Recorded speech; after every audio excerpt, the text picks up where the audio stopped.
Hey guys, let's get more news about Dallas, but first, don't forget to subscribe and leave your like. For losers, and one winner, from Carolina Panthers beatdown versus the Cowboys, this was an afternoon to forget. It's been impressive to see the encouraging progress being made by the Carolina Panthers over their last 5 games. That came to an abrupt halt in Week 15 against the Dallas Cowboys at Bank of America Stadium. The Panthers were favored for the first time in 2 years. They unfortunately reverted to type, displaying the same frailties that became prevalent earlier in the campaign. This was immensely disappointing when one considers the raised expectations attached to head coach Dave Canales' squad. Carolina was never in the game. They couldn't generate any consistent rhythm on offense. They were soft on defense, making veteran quarterback Cooper Rush look like a Pro Bowl caliber performer. The supreme execution displayed in encouraging losses deserted them. This brought fans back down to earth. The Panthers are a long way from being considered among the postseason candidates. Their latest reverse makes this abundantly clear for General Manager Dan Morgan heading into a pivotal 2025 offseason. That's for the future. For now, here are 4 losers and 1 winner from Carolina's beatdown versus the Cowboys in Week 15.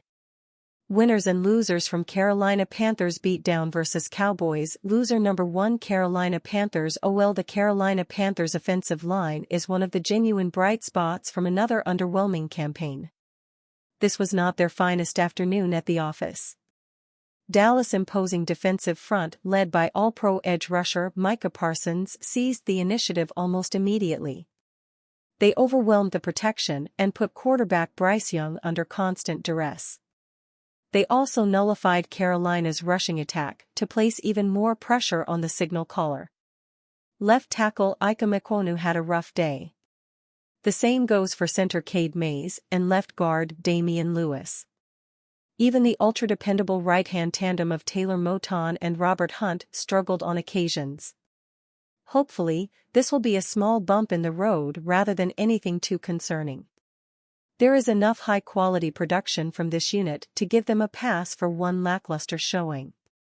J.C. Horn's frustrations leave Panthers facing critical defensive decision. The Carolina Panthers defense was not at the races yet again. The Carolina Panthers came crashing back down to earth with a humbling loss at home to the Dallas Cowboys. This was the first time they've been favored for a game in 2 years. It was a pressure they couldn't live up to.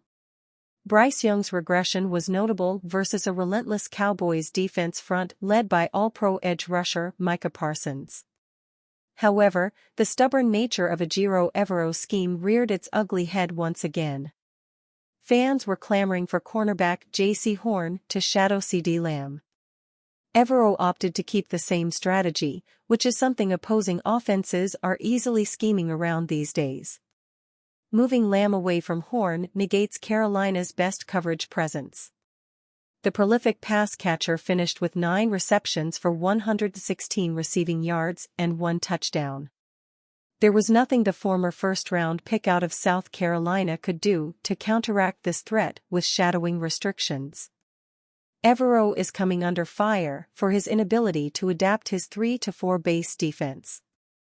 Horn indicated he'd prefer to go all over the field and nullify the opposition's most prolific receiving threat. At the same time, he wasn't interested in enhancing the narrative and directed the question toward the defensive coordinator instead. Y'all gotta go talk to the DC. At the end of the day, our scheme is our scheme. Receiver wanna go in the slot, but we're not matched up in the slot. So you just can't say, JC go to the slot and put somebody on the boundary who's never played boundary. Like, it's more than what y'all see. So I'm done with the narrative that they're not allowing me to follow. We're just playing our scheme and everybody gotta play football. Gotta win their one-on-ones. The question is becoming tiresome for Horn. He's remaining professional and doing his job.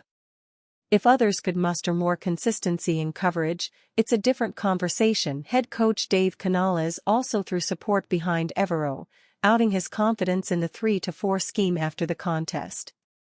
That's not an opinion shared by most fans, who are sick of the same problems emerging that are denting the Panthers' chances of progressing effectively. The Panthers were outcoached in all phases versus the Cowboys. They had no answer and didn't have the right contingency plans in place to adjust. Things got out of hand pretty quickly as Carolina returned to the form displayed earlier in the campaign. Perhaps this will serve as a wake-up call to Evero. With 3 games remaining and nothing much to play for, trying new things wouldn't be the worst idea in the world. Whether the progressive play caller will be around during the 2025 campaign is another matter. Evero will probably get some head coaching interest despite Carolina's poor defensive record this season. He's fallen just short during the 2 previous hiring cycles, so it'll be interesting to see how things unfold. There's also a chance Canales opts to start fresh on the defensive side of the football and makes Evero surplus to requirements. It could go either way for the coordinator right now. A strong end to the season is paramount to avoid any unnecessary speculation about his future. Do Cowboys view signing Osa Odighizuwa as 2025 free agency priority?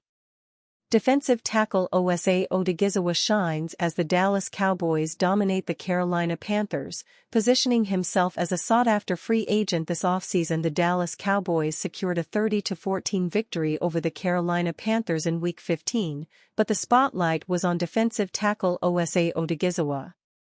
The former UCLA standout bolstered his free agency case with a commanding performance that included a sack, a tackle for loss, 4 total tackles, and a forced fumble. His critical third-quarter play set the tone for Dallas' second-half dominance. On Carolina's first play of the second half, Odighizuwa stripped the ball from Panthers quarterback Bryce Young, and Chauncey Golston recovered the fumble. The Cowboys capitalized on the turnover with a 5-play drive, culminating in an 11-yard touchdown pass from Cooper Rush to Jalen Tolbert, extending the lead to 17-7. Odighizuwa's efforts are part of a standout season where he's tallied 4 sacks, 40 tackles, 22 quarterback hits, and 5 tackles for loss. As he approaches free agency, his value as a pass-rushing and playmaking defensive tackle is evident, though it is clear given the team's remarks that they are willing to broadcast woefully about Dallas' financial constraints. Cowboys COO Stephen Jones recently acknowledged the challenge of retaining talent and played poor. "It's going to be really, really tight," Jones said. "We still have some money left over from some guys who are not here today, and we're going to have some other guys that won't be here in the future that you're still going to have their cap count." The fact is, Dallas can easily create $100 million in cap room. But there is work to be done. The Cowboys face numerous upcoming contract negotiations, with Micah Parsons expected to command a deal that would make him the highest-paid non-quarterback in the NFL. It has been speculated that OSA might command a contract worth as low as $5 million or up to around $7 million APY.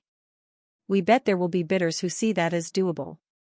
Will Dallas be a buyer of outside free agents? Will the Cowboys continue their tradition of keeping their own special guys? Will OSA be viewed as special? Said OSA in the spring, "I don't really control who gets paid, all I can do is control how I play, and then hopefully that's going to result in what I want, which would be a second deal with Dallas. I'm just going to control what I can control in that regard." The Cowboys' defense, led by Odighizuwa and others, held Carolina to just 235 total yards and 6 sacks. Dallas also saw offensive production with Cooper Rush throwing for 3 touchdowns, including a 17-yard strike to Jalen Brooks in the third quarter, to seal the victory. With Tampa Bay next on the schedule, Dallas will look to build momentum as Odighizuwa continues to make his case for a lucrative offseason deal. The Buccaneers, currently riding a 4-game win streak, will test Dallas' ability to maintain their defensive dominance, and Odighizuwa's impact could again be critical as the Cowboys aim to finish the season strong. And you, fan? What do you think of the situation of Osa Odighizuwa? Leave your opinion in the comments.